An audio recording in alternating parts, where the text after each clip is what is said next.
On straight to Mr. Sahil Narula. He's the partner RNC ValueCon and is speaking about IBC and valuation perspective. Mr. Sahil Narula, please. Thank you so much, Charan Singh ji. A very good afternoon, Shri N.S. Vishwanathan, former Deputy Governor, Reserve Bank of India, Shri Ajit Pai, a distinguished expert from Niti Aayog, Shri Santosh Kumar Shukla, ED from Insolvency and Bankruptcy Board of India, my co-panelists, and all the attendees of this webinar. So today I have been given the responsibility to give a valuer's perspective on the way forward in the BFSI sector. So I would like to divide this into two parts primarily. First, I would like to talk about the valuation ecosystem per se. And I would like to talking about the future. I would like to start by giving you a quick brief as to what has happened in the immediate past, talk about what is happening right now in the present, and then it will give us a good idea and the journey on the way forward. So prior to the advent of IBC, we primarily had two different regulations or regulators per se, and in which there were the Wealth Tax Act and the Income Tax and the Companies Act, primarily under which the valuers were registered in India. And when the advent of IBC happened, the regulator, Insolvency and Bankruptcy Board of India, realized that there is no common platform of registered valuer per se, and hence they themselves took up the responsibility on their shoulders to be a regulator and regulate the valuation profession in India. So as we speak, IBBI is the current regulator, but the intent is clear that they do not want to continue to be the regulator, but want to pass the baton to a structured institution which will be comprised by the virtue of the draft valuer bill as we speak, which has already been tabled. So what this necessarily will do is that there will be an institution which will have a two-tier system, which will specifically take care of the needs of both the users of the valuation report as well as safeguard the interests, grievances, educating the current valuation ecosystem, and bringing them to pace with the international valuation standards, and also coming out with Indian valuation standards per se as we speak. So what will happen is that the entire valuation ecosystem per se is going to undergo a change, and as we speak also is undergoing a change as soon as the advent of IBC has happened in the country.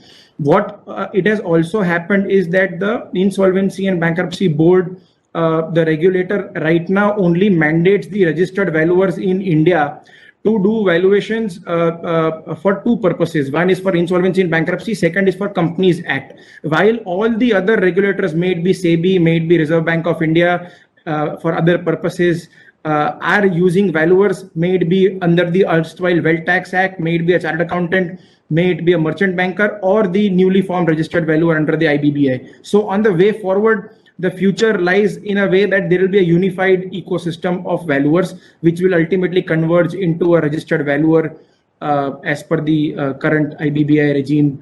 And all the valuations shall structurally happen under this registered valuer concept.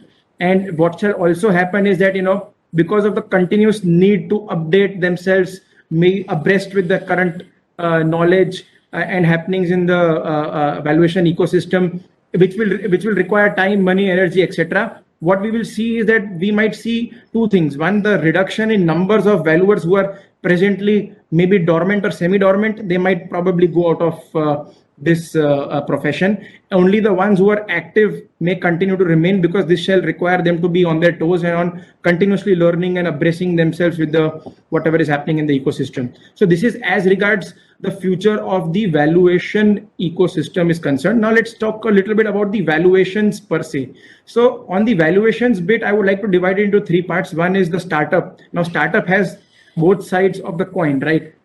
So on one side, we have seen the likes of the larger startups like Nykas and Zomatos, Paytms, wherein there was I would say there was a price discovery per se, and they came up with an IPO. The price discovery happened in a limited set of investors by the form of PE and VC funds, but this was not a holistic approach But what happened ultimately in the form of an IPO and post IPO is that an actual intrinsic value discovery happened. So when we saw the valuation or the value of these companies and shares going down drastically, taking a plunge of almost 30, 40, 50%, and these are large companies, right? So this is ultimately where the intrinsic value discovery happened. So this was a one side of the coin which clearly showed the price discovery versus the value discovery of such large startups. On the other hand, there are a lot of promising cases in the valuation ecosystem as we speak. We saw about 44 unicorns being created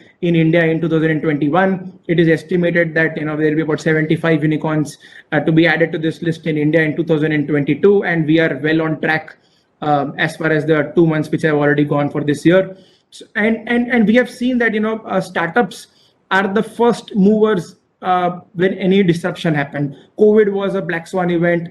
It brought on a lot of disruption, change in technology, the way we eat, drink, walk, talk, behave, etc. Everything has got disrupted, and these startups have played such an important role. And hence, these startups per se are getting more and more valuable per day because our dependence on them is increasing, and hence their valuations also increasing.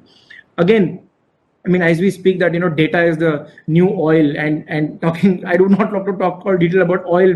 Currently, it is going through the roof. But the data that the startups bring to the table is something which is most valuable, which they depict about the customer behavior, which is very, very valuable indeed, and hence the valuations of these companies and the value add that they bring to the table. Next is the growth stage companies. Now, these are companies which have kind of been there, and they are not in a startup phase, but established organizations. So here we have seen both inbound as well as outbound M&As.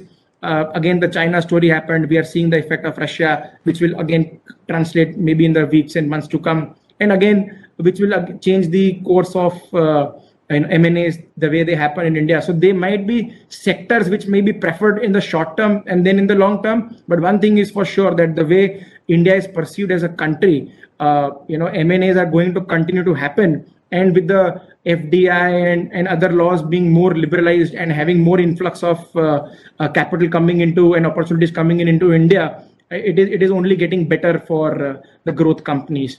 Now, coming to the distress part of it, I think IBC has been the best legislation which has come into India. What it has done is it has given these were companies which already had legacy issues, right? About 70% of the total companies which have been admitted into IBC already were admitted in the previous regimes made with DRT, SARFAESI, Lok Adalats, etc., and they were not able to find any resolution per se. So what has happened in IBC is that about 2.5 lakh crores plus of realization has happened. But I think it is not just this 2.5 lakh crores plus of money which has come in, but additionally about 4 lakh crores of accounts which were NPAs, which have been converted into standard. Plus there is a large chunk of accounts which may have slipped, and only by the fear of an IBC and an insolvency code coming in, they have not slipped. So I think the cumulative effect of IBC has brought a great shift into mindset, and IBC as we go forward will change from a cure to a prevention mechanism, right? The intent is to have these early warning signals in place, to have these valuations checked at not just a disbursement stage, but at the regular periodic stage, rather than just looking at it at Mr. Narula, yes, please. Please be respectful to the time, because we have two special addresses, one chief guest, and 2 more panelists. So can you please sum it up within a minute? Within a minute. Yeah, I would. Sure. Thank you so much. And just to conclude, and the sum and substance is that what IBC has done is it will change from a curation to a prevention mechanism, and hence we would also see the recoveries being substantially higher in IBC as what we see per se right now. Thank you so much, Charanji, and back to you. And my apologies for taking a little bit more time. That's okay. Thank you very much.